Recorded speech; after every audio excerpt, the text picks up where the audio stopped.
Hi guys, Aaron here and welcome to another video. Today we're looking at the brand new record from British metalcore turned arena rock band Asking Alexandria. Asking Alexandria have certainly become a much different band than they were back in the days of Stand Up and Scream. They have undergone several changes in both lineup and direction throughout their 10 years as a band, and with frontman Danny Worsnop still at the helm, Like a House on Fire is definitely more of a rock record than a metal record.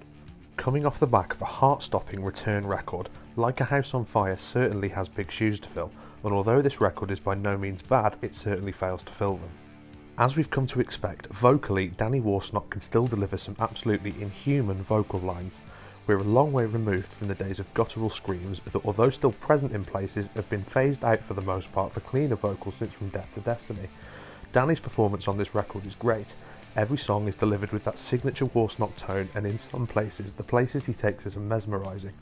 On the other side of that, this 15-track record does see the melodies themselves be less inventive than on previous outings. Repetition is a big flaw to this record, and certainly the melodies aren't immune to that. By the time you get to track 4, you do feel like you know what to expect from Danny, and although sung beautifully, it is what he is singing that is the problem here. You can tell when he's pushing the boundaries of his voice on this record, and this is where the vocal performance is at its best. Unfortunately, it doesn't happen as often as I would like. And repetition is a strong theme when we look at other aspects of this record too.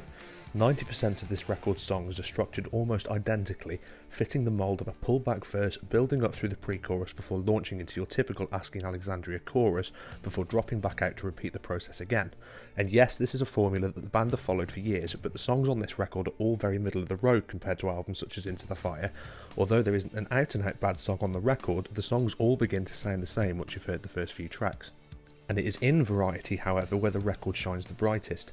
The limited amount of tracks that do have a different vibe to them are undoubtedly the better tracks of the record.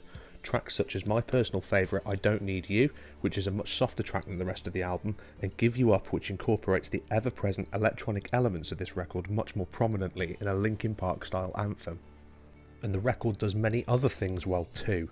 The album is well produced on the whole, with the vocals sounding very natural.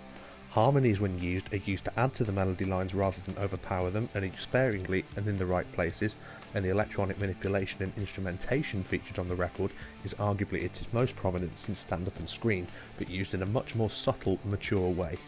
And although the songs may be similar in structure and formula, they still do what they set out aiming to achieve. The band's transition from a metalcore band with a short shelf life to a mature arena rock band that prefer to let their music do the talking is evident in the swagger of this record. Each track still has those elements of Asking that we all know and love, whilst maintaining their new fresh sound and building on the last record.